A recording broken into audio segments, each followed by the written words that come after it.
ஃபேக்ட்ரிக்கு வந்திருக்கோம். இந்த இடத்துல ஒரு சில காரணத்தினால இந்த ஃபேக்ட்ரி அவார்டன் ஆச்சு. அதுக்கப்புறம் நிறைய ஆக்டிவிட்டிஸ் நடக்குது இந்த இடத்துல.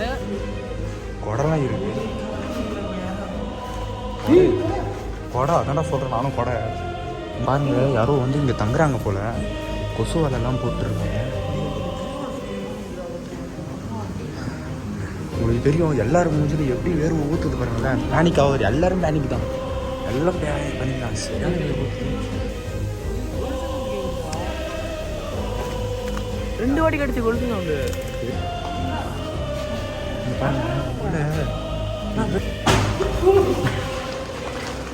என்னடா என்னடா பண்ணீங்க? என்னடா சவுண்டு? கேமரா